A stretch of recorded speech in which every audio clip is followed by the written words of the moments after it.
You're listening to the Parents of Hardworking Teens podcast, episode 39, with 3 questions you can ask your teens' teachers at Parents' Evening, including a special free download that I have made for you on it that will help you get tangible takeaways and feel like you actually know what is going on with your teen's study without feeling like you're grilling their teacher. Or maybe you'd love to grill the teacher, in which case these will also work. You just ask them without smiling. I'm Katie Jones, and with over 15 years in education as an award-winning high school teacher, international external examiner, and as a study coach, I've helped thousands of students skyrocket their results and confidence. And this podcast is where I share all my insights, tactics, and tips with you, the parent, so you can help your hardworking teen get happy, smart, and successful in their study, and have you both enjoy the journey along the way. This is the Parents of Hardworking Teens podcast. Hey VIPs, how are you going? I hope you are doing amazing and that the year is going really well for you and your team so far. I cannot believe that we are into March already. Time is just flying by, though I don't even know why I comment on time flying anymore. I think past the age of 30, that's just what it does, and it just seems to keep on getting faster. But on the topic of time and the month of March, actually, in fact, I have been doing a lot of planning lately. The team and I basically planned out the whole of the rest of this year for Rock Solid Study over this past couple of weeks. And normally we don't plan right through the whole year, but I kind of had so many ideas and great things in mind that we really wanted to do that we ended up just planning out the rest of the year. And if you know me by now, I love a good plan, and I actually really enjoy the planning process and the actual process of organizing everything. Basically because I am the opposite of the go with the flow person. I'd really sometimes like to be more go with the flow, and definitely sometimes it is something for me to work on for sure. But when it comes to the act of planning and being organized, it is definitely a good thing. It definitely suits me and I love it. And it now means that I also get to enjoy the bonus of being really excited for everything that I know is going to be happening. That includes things like our next level open enrollment and semester event, which will be happening in May. So any of you who have teens who have already graduated the 10WGT or will have done by then, definitely look out for that. And before that, we also have a live webinar event that is now officially booked in for the 30th of March, Thursday, the 30th of March. So mark your calendars for that and make sure that you're on my email list so that you get your free invite. Because this one is extra special. Because instead of just running it for my VIPs, my very important parents, that's you, whether you're a parent, a carer, a guardian, or just a wonderful person doing the parenting thing, I am actually tailoring this webinar for you and your teen. Because I've had a fair bit of feedback now saying, hey, that you would love for your teen to hear this stuff directly from me or learn my strategies directly. So that is what I'm doing. So with this webinar, it's called Get Your Busy Teen Organized and Efficient in Their Study so that they get more done faster, but also at the same time get more marks in the process. I am making it for you and for your teen. I'm making it for students and parents. So be sure to attend together when that invite and when that date comes along. Or, of course, just one of you is totally welcome to just do that too. But I ran this webinar last year and it was just aimed at parents back then, but it was really popular. So I thought this would be a great one to adapt so that it is suitable for students and parents, because it really is some of my best content. And actually, I kind of ended up saying it's more like a workshop. And I've got to tell you, I do keep toying with the idea, and this is something we talked about during all of the planning, with the idea of charging for my webinars. Because I know that most other education or teen experts and speakers do charge. And I often get told by business-minded people that is what I should be doing. And I also get feedback from parents telling me that they got so much out of what I delivered there.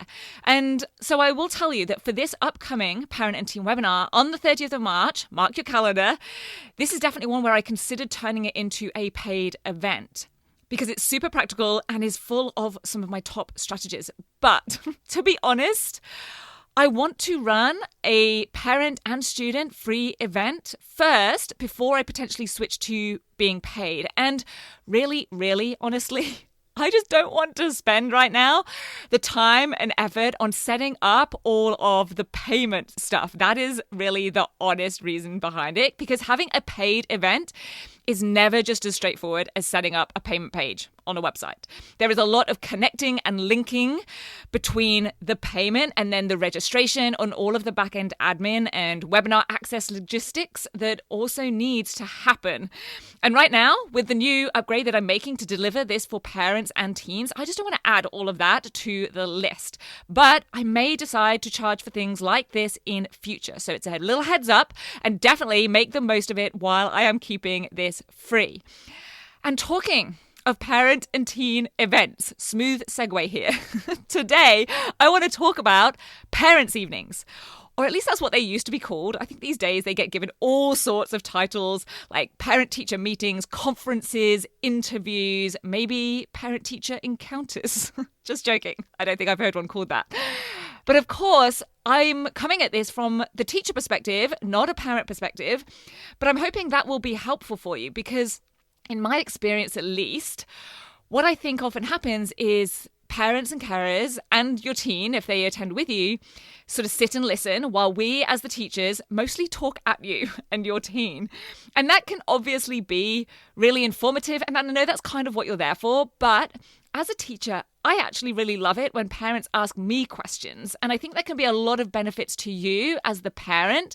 And of course, I say parent in the meaning of anyone in that role, the parent, the carer, trusted adult, guardian. I think there can be a lot of benefits to asking some great questions to get some more specific and actionable feedback that will be of most benefit to you and your teen. Especially, I think this is the case, if you have a teen who is already doing all of the right things. They're doing their homework, they're studying hard for exams, because that's often when you get told about their great results, which maybe you already know about, or you get a nice anecdote or story about something great that they did in class, which are for sure wonderful to hear. But then when it comes down to advice going forwards, it's then sort of simply, just keep up the great work, which they were probably already planning on doing. Or it's things like putting their hand up more in class. Like that's something they could improve, which they have zero intention of doing, if we're really frank about it. That's just not going to change or happen. Or it could be some advice like doing wider reading, which if you've ever heard me talk about extra research or wider reading before, you'll know it is very low on my list of things that I believe students should be doing when it comes to their actual study success and the results. If they want to do it just for fun, that's all good. But for me, it barely even makes it onto that list, actually. So all good if they're just interested in a topic and want to find out more just for fun. But I'm not going to get right into all of that right now. If you want to hear more about the whole discussion of wider reading, for me at least, you can take a listen to episode 19 for a bit more on that. But what I want to do today is talk to you about 3 questions that I have come up with that you could ask at your teen's next parents' evening that'll give you tangible takeaways and have you feeling like you really know what's going on, but without necessarily feeling like you're grilling their teachers. Not that you can't grill the teacher. In fact, I was totally grilled in literally my first parents' evening as a newly qualified teacher. And to top it off, it was by a parent with a child in year 7 who was in my geography class, and that parent was a high school teacher herself. So I was kind of feeling like, pretty sure we should all be on the same team here and being nice to each other. But she kind of thought that it would be fun to test how good I really was. And it really did feel like I was getting a second interview. In fact, like maybe that's where that phrase of parent-teacher interviews comes from now I think of it. Because she was asking me things about how I adapted my teaching strategy for different types of learners, how I differentiate tasks and activities, how I cater for different students, structure my lessons, all the things you get asked in a full formal interview. And I do have to admit, I was a little bit taken aback, but I actually did relish being able to give her all of my full and complete answers to all of that. It was only after she'd finished her grilling of me, it was only at the end that she then said, "Oh, it's okay. Like, I'm a teacher at so-and-so school, and I just wanted to see how you do all the things over here." And I was like, well, we could have maybe started out with that and then just had a slightly nicer or maybe more laid-back chat about it all. But hey, it was all good. And just to be clear, like I said, I really do like it when parents ask me questions at parents' evenings. Otherwise, it can just feel like I'm talking at you, which I know I can talk for England, so it is not a problem. But still, it's probably nicer for both of us when a parent or carer asks me the questions. And I think it's because it also means that we can also have more of a sort of conversation rather than a one-way presentation. And I'll then be ending up sharing information maybe in a different way to the kind of routine that these things often sort of slip into. And we'll end up discussing something that we might not have gotten into otherwise. So here are 3 questions that I've come up with that you could ask. And so that you don't have to try and write these down while you are driving or walking or food prepping or whatever you are doing while you listen to this podcast, those are my usual podcast listening times and activities. I've made a free PDF download for you with these questions plus a couple of bonus tips in there as well. And you can grab it for free at www.rocksolidstudy.com/39. That's the numbers 39. I will put the link into the show notes so you can just scroll and go grab it directly there. And then you have it to refer to and just keep whenever you are next going to your teen's next parents' evening. So, the first question is, what is their current target grade and are they on track to meet it? This should open up a conversation about not just where they're at, but also where they're going. What's their potential? Whether they're currently meeting it. And it'll give some more opportunity for discussion around that. Like maybe the target is higher or lower than you or your teen was thinking. And that will certainly be good to know if that's the case. Or you could maybe dig a bit deeper on how that target has been set. Like where has that come from? And the next question is, why? Why are they or aren't they on track to meet that target? What are they doing successfully? And or what are the areas that maybe need addressing? So this is a way of seeing how they're currently going in class or in homework and assessments. But I think it gives a more focused way for that discussion to go rather than just, hey, how are they going? In particular, you could then also take this further in terms of how they'll be assessed. So what types of assessments will there be? And then consider what sorts of skills they're going to need in order to be successful in those. So for example, to meet their target this term or this year, will they need to be an excellent essay writer or exam taker or speech maker? How do the types of tasks that they're going to be doing relate to how likely they are to achieve their target? What are their strengths or areas for improvement right now? And how do they relate to that target? And then the third question is, what can we or they, so we as the parents or they as the student, do to help them improve? So that's how you would word it to the teacher. So for example, are there any specific examples of exercises or resources that are going to help them to improve? Or perhaps consider what improvement really means to you and your teen and make sure you're on the same page with that as the teacher. So share that with their teacher because it might not necessarily be about increasing their results. Perhaps it's for you more about them keeping the same result but doing it with less work or stress or time spent to achieve it. So, for example, the teacher may not know that they redrafted that essay 4 times and it took them way longer and a ton more stress than it should have done. Or improvement could mean having your teen be more organized or clear on what they're doing. In which case, blatant plug, make sure you're on my email list and come and look out for the invite to the webinar and come to it that I'm running on Thursday, 30th of March. But hey, you could also ask their teacher. And like I said, don't worry about trying to get all of these written down. I have made a special freebie for this episode with those 3 questions all listed out and the explanations, plus 2 extra bonus tips that I've put in there as well. You can get it for free at www.rocksolidstudy.com/39 for episode 39. And I'll wrap up by saying, if you'd like to ask me any questions, if you want to grill me, then I am totally up for it. You can always send in your questions to support@rocksolidstudy.com, or you can bring them along to the webinar that I'm going to be hosting on Thursday, 30th of March.